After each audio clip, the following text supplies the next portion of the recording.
was losing hope, but you felt the same. And it's been so long since I've seen your face, that in my own mind I'd been replaced. Girl, since you come around, girl, I need to know right now. So won't you just tell me beside you? If I could choose the name, you could become my name. If you just tell me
back to the Spicy Sports Show with Sam Strong, coming to you live from Portland, Oregon. It is 1:42 out on the West Coast, which means it is 4:42 out on the East Coast. Happy Friday to everybody. It's been nice for me because I've had finally a couple days off to myself. Really, all I've done is just go work out, which is something that I need to do. Because when you travel so much, you need to keep in shape because honestly, the food on the road is fantastic. It really is.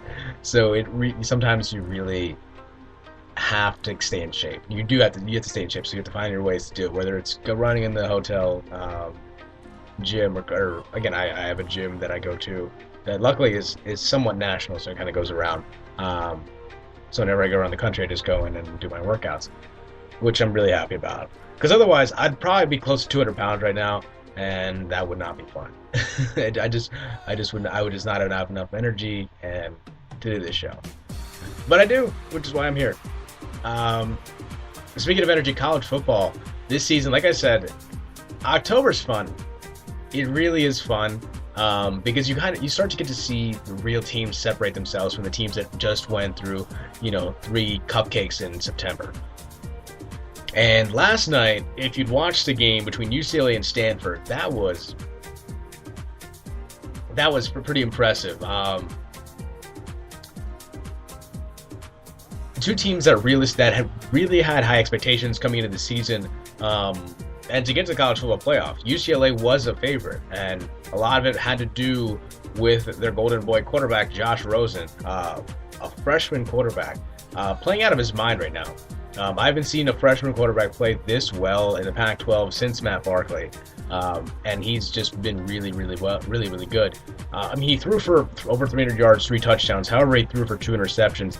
And Stanford's offense has been absolutely phenomenal. Christian McCaffrey, welcome to the big stage, big fella. He ran for 243 and 4 TDs last night.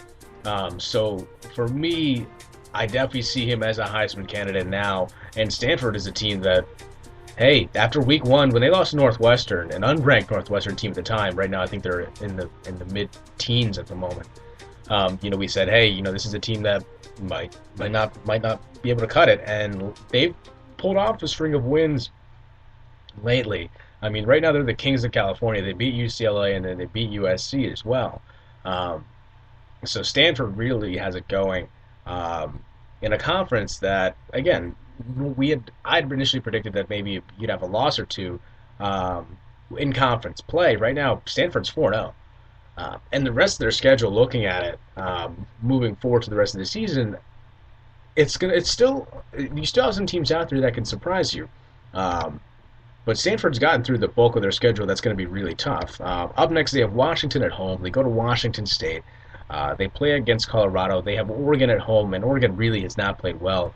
Having them lose to Washington State to Oregon is just bad right now. Right now they're 3-3 overall. Luckily, I think they can get to 8 wins, Oregon. But realistically, this is not the Oregon team that we've seen the last couple of years, especially without Marcus Mariota. And then they get Cal and Notre Dame at home, 2 teams that are ranked. They've gotten through the tough part of their schedule out of the way. It's just a matter of, can you take care of your business against the teams you should, and then just really duke it out against the teams. Again, like Cal is going to be another opponent, and it's in conference. It's in the North Division of the Pac-12. So they win Cal and they win Washington. And Washington State, they're in the Pac-12 championship game against maybe Utah, and that'll probably be a game to see. And then again, if they lose to Notre Dame, that's really irrelevant because it doesn't affect their positioning. I still think, again, there's going to be a winner out of the Pac-12, and right now it's Stanford. Stanford or Utah at the moment. Again, they both have impressive schedules. They both have impressive wins thus far. So I think it would be pretty interesting to have those 2 teams play one another. Another Heisman Trophy candidate that really a lot of people haven't talked about because really they haven't heard of him would be Greg Ward Jr. And if you haven't heard of him, you will tonight if you watch the game on ESPNU between Houston and Tulane. Greg Ward Jr. is a junior quarterback out of Tyler, Texas. 5'11", 178 pounds. but he is carrying this Houston team. Right now, they're undefeated and 24th in the country. And like I said, he's a dark horse Heisman candidate. Again, a really, really dark horse just because he doesn't play in a conference that gets a lot of recognition out of the American. But Greg Ward Jr. plays really well. He's second in the country for quarterbacks in terms of rushing, and he's in the top five in passing efficiency and all the passing statistics. But again, it's the American Conference, American Athletic Conference. It's not, the Pac-12. It's not the SEC. It's not the ACC. It's not the Big Ten, Big 12. But still, I don't care who it is. I mean, to put up these type of numbers are pretty impressive, accounting for 19 touchdowns already this season. Again, it is pretty impressive considering his size, again, but his ability, he plays larger than he is, which is why Houston is where they're at right now. 5-0. They play against a Tulane team that's right now 2-3. Houston's a big favorite, almost 3 touchdowns in the game. So again, if you have a moment to check him out, that will be a fun game to watch and a great football player to watch. Boise State plays tonight. They play against Utah State as well on the CBS Sports Network. Moving over to Saturday's games, you have some good ones. Iowa Northwestern is a game that, again, when you started off the season, you said, really? This is a game that's going to be fun? This is a game that I would want to watch? Yeah, actually. Looking at the schedule, I mean, Iowa's undefeated right now, 6-0, 6-0, and Northwestern's 5-1. They just got smashed by Michigan. However, it is at home for Northwestern, so let's see if are able to bounce back against a really good Iowa team. Iowa's always a good team in the Big Ten, let's see how they do against a Northwestern team that, again, overall they were the one team that actually beat Stanford this season. Granted, it was the first game of the season, but again, they do have a really good resume thus far. Other than the loss to Michigan, yeah, I think I could see this game being really, really close. For Baylor, this is just another team. Again, I mentioned that of the 3 teams that I could see undefeated at the end of October, Baylor's one of them. They get West Virginia at home. West Virginia just came off a crushing loss, and Baylor's just been steamrolling opponents overall this season. Seth Russell, 22 touchdowns this season. And then they have the difference in this Baylor team in comparison to others in the past is they have a running game. They don't just chuck it for 700 yards. They run it down your throat, and a lot of it has to do with Shock Linwood. Again, that's a great name if you're a running back. Shock Linwood, awesome.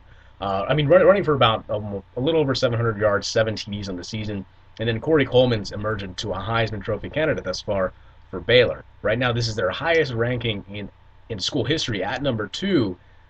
So it would be kind of interesting to see how it plays out. At the beginning of the season, what I said, my top 4 teams to get in the playoff, Ohio State, Baylor, Oregon, Auburn. Again, 2 of those teams are not going to make it in Oregon and Auburn, but Baylor and Ohio State thus far have withstood the storm, specifically Ohio State. So we'll see what happens there. Ole Miss takes on a good Memphis team.